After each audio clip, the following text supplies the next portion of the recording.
এক সন্তা থাকিলে আপুনি শুনয়, অশুনন্তা থাকিলে গাৱৈ, অকলৈ স্মৰৈ অজিতু হৰি নাম, সেহিটো মুখ্য পাৱৈ। কোৱাজন থাকিলে আপোনাক মোক শুনিবলৈ কৈছে একান্ত মনে, আৰু শুনাজন থাকিলে আপোনাক মোক কীৰ্তন কৰিবলৈ কৈছে একান্ত মনে। আৰু এই দুইটা বস্তু যদি নাথাকে, আপুনি যদি অকলেই থাকে, অকলেও স্মৰণ যিটো হৰি নাম, কোনোবাই যদি অকলেও ভগৱন্তক অনবৰতে স্মৰণ নাম কৰি আছে নহয়, সেইটো মুখ্য পাৱৈ, ভগৱন্তৰ ধামলৈ গতি কৰিব বোলে সেইজন, হয়নে বাৰু? তেওঁৰ নামেই ইমান পবিত্ৰ, সেইকাৰণে আমাক কৈছে যে অভিমান শূন্য হৈ যিজনে হৰিক ভজনা কৰে সেইজন হৈছে হৰিৰ পৰম প্ৰিয় পৰম ভকত সেইজন, হয়নে বাৰু? এটি বৰ দুখৰ কথা মনত পৰিছে আমাৰ। প্ৰভু ৰামচন্দ্ৰ যেতিয়া বনবাসলৈ গৈছিলে, চিত্ৰকূট পৰ্বতত মাজে মাজে হাবিয়ে হাবিয়ে গৈ থাকোঁতে, তেতিয়া মানে ভৰতে গম পায় নিবলৈ আহিছিলে প্ৰভু ৰামচন্দ্ৰ। নিবলৈ আহি পিনি বহুত কাকুতি প্ৰাৰ্থনা কৰিলে, ভগৱন্তৰ ৰামচন্দ্ৰ কিন্তু গুচি নাহিল। কাৰ কথা শুনি? দেউতাকৰ কথা মানি বনবাসলৈ গমন কৰিছে। তেতিয়া ভৰতে কি কৰিছিলে? বোলে প্ৰভু তোমাৰ চৰণ দুখানিকে মোক দিয়া, মই এই চৰণ দুখানিকে সদায় সেৱা শুশ্ৰূষা কৰি থাকিম, তেতিয়া মই ভাবিম যে তুমি মোৰ ওচৰতে সদায় আছা, এনে বুলি ভাবি সেই চৰণ দুখানি লৈ গুচি আহিলে। তেতিয়া সেই চিত্ৰকূট পৰ্বতৰ হাবিত প্ৰভু ৰামচন্দ্ৰ আগে আগে খোজকাঢ়ি খালী ভৰিৰে গৈ আছে, পিছত আই সীতা, তাৰপিছত লক্ষ্মণ। সেই হাবিৰ মাজে মাজে গৈ থাকোঁতে প্ৰভু ৰামচন্দ্ৰৰ ভৰিত সৰু সৰু কাঁইটে ফুটি তেজ ওলাবলৈ আৰম্ভ কৰিছে। তেতিয়া লক্ষ্মণে কৈছে, বোলে দাদা তুমি অকণমান ৰৈ দিয়াচোন, তোমাৰ ভৰিত কাঁইটে খুটি গোটেই তেজ বৈ গৈ আছে, মই সহিব পৰা নাই, গতিকে তুমি অকণমান ৰৈ দিয়া, মই কাঁইটকেইটা উলিয়াই দিওঁ। তেতিয়া প্ৰভু ৰামচন্দ্ৰই যিষাৰ কথা ক'লে দেহি ঐ, আমাৰ দুখেই লাগে। প্ৰভু ৰামচন্দ্ৰই কি বুলি কৈছিলে জানে? বোলে লক্ষ্মণ, মোৰ চৰণলৈ এবাৰ যি আহে সি লাগিলে কাঁইটেই নহওক, মই কিন্তু কেতিয়াও তেওঁক ত্যাগ নকৰোঁ বুলি কৈছে। সেই কাঁইটটোকে ত্যাগ কৰি দিয়া নাই, আপোনাক মোক ত্যাগ কৰিবনে বাৰু? ভগৱন্তৰ সেই জড় পদাৰ্থ কাঁইটটোকো এৰিব পৰা নাই, আপোনাক মোক এৰি দিব নি? সেইকাৰণে কৈছে যে সপ্ৰেম ভাৱনাৰে ভগৱন্তত অৰ্পণা কৰা নিজকে, এই ভাৱনাবিলাক আমাক লাগিব। তাৰপিছত ক'লে নকৰে, কহিলোঁ নিপতি যেন ভক্তৰ লক্ষণ, এই ভক্তৰ লক্ষণখিনিৰ কথা ক'লোঁ। তাখম্বাৰৰ স্বভাৱ শুনিও শিক্ষণ, তেওঁলোকৰ স্বভাৱবিলাকৰ কথা এতিয়া শুনা। নকৰে আপোন পৰ বুদ্ধি ধন বিত্তে, সমস্তৰে একে আত্মা জানে যিটো চিত্তে, হয়নে বাৰু? যিজনে আপোন পৰ ভেদাভেদ নাৰাখে, যিজনে ধন বিত্তত নিজৰ আপোন পৰ ভেদ নাৰাখে, সমস্তৰে সকলোৰে যেন একেই আত্মা বুলি যিজনে জ্ঞান কৰে, সেইজন হৈছে সেই মহাভকতৰ স্বভাৱ। সকলো লোকতে সমভাৱ নিৰূপম, সকলোকে তেওঁ সমানভাৱে দেখিবলৈ আৰম্ভ কৰে, সকলোকে সমান দৃষ্টিৰে চায়। চিনিবা নিপতি সিটো ভকত উত্তম, জানিবা হে ৰাজন সেইজন হৈছে পৰম ভকতৰ স্বভাৱ। এক নিমিষাৰ্থ এৰি যদি এৰে হৰিপদ, এতেকেষে মিলে আখি ত্ৰৈলোক্য সম্পদ। এক নিমিষাৰ্থ, বুজি পাইছেনে কথাটো? এক নিমিষ, এক ক্ষণ, এইবিলাক সময়। এক ক্ষণ মানে 4 মিনিট, 4 মিনিটতকৈও কম এক নিমিষ। গতিকে এই নিমিষ অকণমান মাত্ৰ যদি কোনোবাই হৰিপদ আচৰণ কৰিছে, তেতিয়াহ'লে সেইজনেও বোলে ত্ৰৈলোক্যৰ সম্পদৰ অধিকাৰী হ'ব পাৰে বুলি কৈছে, হয়নে বাৰু? সেইকাৰণে এই বিষয়বিলাক আপোনাক মোক কৈছে। তথাপি ক্ষণাৰ্ধ নেৰে কৃষ্ণৰ চৰণ, সেহি মহাসাৰ জানি কৰন্ত স্মৰণ। যিজনে এক ক্ষণো ভগৱন্তৰ চৰণ নেৰে, গতিকে সেইজনেই হৈছে মহাসাৰ, মহাভাগৱত। হয়নে বাৰু? আপোনাক মোক অবিৰামভাৱে ঈশ্বৰৰ নাম ল'বলৈ কৈছে। সেইকাৰণে আপোনাক মোক কৈছে যে একক্ষণ মানে যিটো শুনৈ কৃষ্ণ কথা, তাৰ বিনে আৱৰ জীৱন যায় বৃথা। 4 মিনিটকৈও কম সময় যদি কোনোবাই ঈশ্বৰৰ কথা শ্ৰৱণ কীৰ্তন কৰা নাই, স্মৰণ কৰা নাই, তেতিয়াহ'লে বাকী সময়খিনি এনেই বৃথা খৰচ কৰি আছে বুলি কৈছে। হয়নে বাৰু? আমাৰ প্ৰথমতে যি পাঠ উদ্বোধনী কৰিছিলে, বাপে এষাৰ কথা কৈছিলে যে গাজি গুমৰি অহা বতৰটো বেয়া নহয়। হয়নে? হৰি কথা অমৃতৰ সম্যক আলাপৰ ৰখে যিটো দিন হুৱয় বিহীন। যিটো দিন হৰি কথা শুনা নাই সেইটোৱে হৈছে একেবাৰে বৃথা দিন, একেবাৰে সেইটো দিন দুৰ্দিন বুলি কৈছে। সেইকাৰণে ইয়াত কৈছে সেইজন হৈছে মহাভকত যিজনে অনবৰতে ভগৱন্তক স্মৰণ কৰে। সেইকাৰণে আমাক গুৰুগৃহভাগ লাগে দেই। আমি আপোনাসৱৰ চৰণত সেৱা জনোৱা হৈছে। কাৰোবাৰ যদি নাই, বাঁহেৰে কাঠেৰে হ'লেও অকণমান বনাই লওক, নহ'লে তেওঁৰ চৰণত প্ৰাৰ্থনা কৰক, বোলে প্ৰভু তুমি কৃপা কৰিবা যাতে তোমাৰ গৃহভাগ মানে আমি অকণমান হ'লেও বনাব পাৰোঁ। কেলৈ বাৰু? তেতিয়া অন্তত আমি বিষয়ী মানুহ, মনত নপৰিব পাৰে, কোনো ডাঙৰ কথা নহয়, কিন্তু পুৱা গধূলি দুবাৰ হ'লেওতো মনত পৰিব, আমাৰ পৰিব নাই? বোলে ক'বালৈ ওলাই যাবলৈ লৈছোঁ, বোলে গুৰুগৃহভাগ দেখি পালোঁ, কৃষ্ণ বুলি কৈ গ'লোঁ, মূৰটো দুৱাই গ'লোঁ, হয়নে? সেইবাৰতো মনত পৰিলে।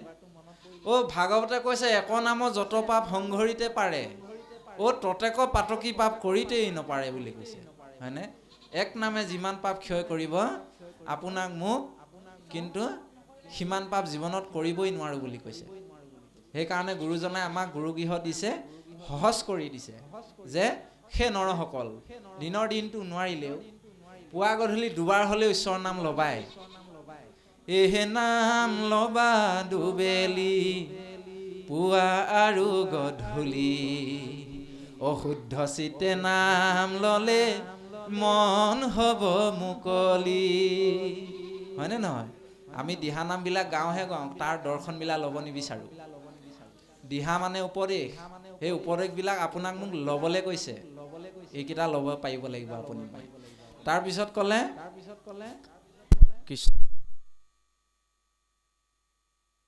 আপোনাক মোক কৈছে যে পুৱা গধূলি দুবাৰ হ'লে ঈশ্বৰৰ নাম আশ্ৰয় কৰা। তৈলোক্য ঈশ্বৰ হবো মহানম্ৰভাৱে চিত্তে মাত্ৰ হৰিপদ আজিও নপাৱে। এতেকে জানিছে তুচ্ছ তৈলোক্য সম্পত্তি, এহি বুলি নেৰে কৃষ্ণ চৰণে ভকতি। জানিবাহা হিতুৱাতি প্ৰধান ভকত, হেনবা কৰিবা শংকা নিপতি মনত। আমাৰ পৰম সম্পদ কি বাৰু? এই নামধন। হয়নে? এই নামধন হৈছে পৰম সম্পদ। সেইকাৰণে নামক কি বুলি কৈছে? নামে ধন জনবন্ধু, নামে পিতা মাতা, নাম নিজ সৌহিধ, নামেহে গতি দাতা। আপুনি মই নামধন ঘটিব পাৰিব লাগিব, আৰু সেই নামধনে ইহকাল পৰকাল দুয়োটাতে আপোনাক মোক সহায় কৰিব, কৃপা বৰ্ষণ কৰিব। অকণমান পাঠ হওক, পুনৰ এইখিনি অকণমান আলোচনা আগবঢ়োৱা হ'ব আপোনাৰ ওপৰত। বৰ দুটিমান বৰ সুন্দৰ কথা কৈছে যে যিটো হৰিপদক বিচাৰে দেৱগণ, দেৱতাসকলেও হৰিপদক বাঞ্ছা কৰে। জানিবাহা তথাপিতো নপাৱে দৰ্শন, তথাপিতো কিন্তু তেওঁলোকে হৰিপদ দৰ্শন পাবলৈ ইমান সহজ নহয়, নেপায় দেই। তেতিয়াহ'লে আপুনি মই দেৱতাসকলতকৈও ভাগ্যৱান বুলি কৈছে। দেৱতাসকলতকৈও আপুনি মই পৰম সৌভাগ্য, কেলে আপুনি মই হৰিপদ পাইছোঁ। হয়নে নহয়? সেইকাৰণে আপোনাৰ মোৰ, আমাৰ তাঁতী বাপে এষাৰ কথা কৈ গৈছিল যে এই সংসাৰৰ কিছুমান মৰা মানুহ জীয়াই আছে, মানে জীয়াই আছে কিন্তু মৰা হৰি লৈ আছে বুলি কৈছে।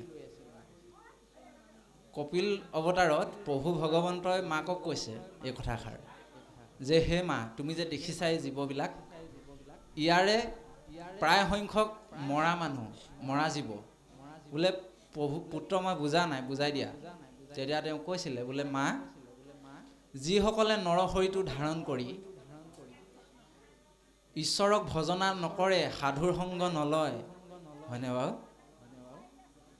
সাধুৰ সংগ অংগে হৰি কথা নুশুনে যি নৰ অজীৱন্ততে মৰাহিটো অধম পামৰ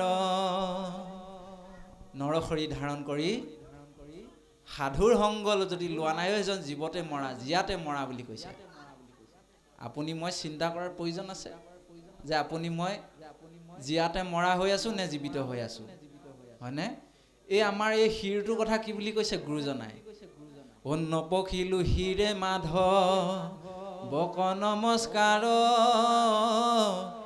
ঐটো মাথা গোট মূৰ ভৈল মহাভাৰ। এনেই এটা মহাভাৰ লৈ পেলাই আছো, জীয়াই আছো বুলি কৈছে। শিৰটো থাকোঁতে যদি ভকতৰ চৰণত মূৰটো দূৰ খোৱা নাই, ঈশ্বৰৰ চৰণত মূৰটো দূৰ খোৱা নাই এদিনো, এনেই ভাৰ বহন কৰি আছো বুলি কৈছে। চকুকেইটা তুলনা কৰিছে মৰা চৰাই পাখিৰ চকুৰ লগত। মৰা চৰাই পাখিটোৰ এটা চকু থাকে নহয়, মানে চকু থাকিও আপুনি মই দেখা নাই। চকুকেইটা সেনেকুৱা লগত বুলি তুলনা কৰিছে। ভৰিকেইটা তুলনা কৰিছে গছৰ শিপাৰ লগত, হয়নে? গছৰ শিপাই লৰচৰ কৰিব নোৱাৰে, হয়নে নহয়? আপোনাৰ মোৰ এই হাতখনক কৈছে মৃত হাত, মৃত শৰীৰ, হয়নে? কেলে বোলে কৃষ্ণ কীৰ্তন নকৰিয়া ভৰিলোহু বৰ ইটো হস্ত বাহু মিছা মৃতক হবৰ, হয়নে? এখন মৰা বুলি কৈছে। গতিকে আপোনাক মোক বৰ সুন্দৰ দৰ্শন দিছে। সেইকাৰণে কৈছে ইয়াত দেৱতাসকলেও বাঞ্ছা কৰে কি হৰিপদ সেৱা। দেই ইমান সহজ নহয়। তাৰপিছত ক'লে হেন কৃষ্ণ চৰণক নেৰে অনুক্ষণ বৈষ্ণৱৰ অজ্ঞগণ্য জানিবা সিজন। গতিকে হেনে এজন ভগৱন্তৰ কৃষ্ণৰ চৰণক যিজনে নেৰে কোনো কালে, সেইজনে হৈছে পৰম মহাভাগৱতৰ এটা স্বভাৱ বা লক্ষণ। বিষয়ৰ সন্তাপ কামে চলাইবে কমন কিমতে নেৰিবে সেইটো কৃষ্ণৰ চৰণ। যদি তুমি সংশয় কৰা মনত বোলে বিষয় বাসনাত থাকি কৃষ্ণৰ চৰণলৈ মনত নপৰে, অকল মায়াই টানি থাকে, তেতিয়াহ'লে ইয়াৰ বিষয়ে মই তোমাক এটা উপমা দিওঁ শুনা। ইহাৰৰ উত্তৰ আৱে শুনিও সম্পত্তি হৰিপদ সেৱা সুখ মনে মিলৈ যাৰ বিষয়ৰ তাপ যত নথাকয় তাৰ। হয়নে বাৰু? যিজনে হৰিপদে সেৱা বাঞ্ছা কৰি, আমাৰ দিনৰ ভাগত কৈ গৈছিলে প্ৰভুজনে যে যিজনে হৰিভক্তি কৰি পৰমানন্দ যিটো পাব, সেই পৰমানন্দ কাৰো লগত তুলনা নাই। সেই পৰমানন্দটোৰ কথা আপোনাক মোক কোনেও বুজাই দিব নোৱাৰে। যিজনে নাম লৈ আনন্দ পায় তেওঁহে বুজাব পাৰিব। মানে তেওঁ নিজেহে বুজি পায় যে প্ৰকৃত বস্তুটো কি পাইছোঁ, মানে এনাৰ্জি কি আছে ইয়াত। সেইকাৰণে আপোনাক মোক কৈছে যে সেইজনে ঈশ্বৰৰ চৰণ নেৰে সদায় আৰু তেওঁৰ মনত পৰমানন্দ আহে বুলি কৈছে। কৃষ্ণ পাদপদ্মৰ অৰুণ নখ পান্তি যাৰ মনে চুৱে তাৰ সুহিতল কান্তি যেন হিম পৰি জোৰায় তাহাৰ হৃদয় আৰু কি হৈবেক আখি সন্তাপ উদয়। কৃষ্ণ নাম ইমানে পবিত্ৰ, সেই নামে আপোনাৰ মোৰ সমস্ত দুখ হৰণ কৰি লৈ যাব পাৰে। ভগৱন্তৰ সেইকাৰণে অন্য এটা নাম কি বা হৰি, হয়নে নহয়? আপোনাৰ মোৰ দুৰ্বাসনা, বেয়া বাসনা, দুখ সুখ সকলো দুখবিলাক হৰণ কৰি লৈ যাব পাৰে কাৰণেই তেওঁৰ নাম এটা বোলে হৰি, হয়নে বাৰু? নামবিলাকৰ বহুত অৰ্থ আছে। এতিয়া চাওক, সেইকাৰণে আপুনি মই ভাবি থাকোঁ কি বহুত দুখী। আমি নিজকে দুখী যেন অনুভৱ কৰোঁ নাই বাৰু কেতিয়াবা কেতিয়াবা? এই মোৰ নিচিনা যেন দুখী পৃথিৱীত কোনোৱে নাই, গোটেই ব্ৰহ্মাণ্ডৰ যেন বোজাটো মোৰ মূৰৰ ওপৰতে আছে, এনেকুৱা ভাৱনা কেতিয়াবা আহে নাই বাৰু আপোনাৰ?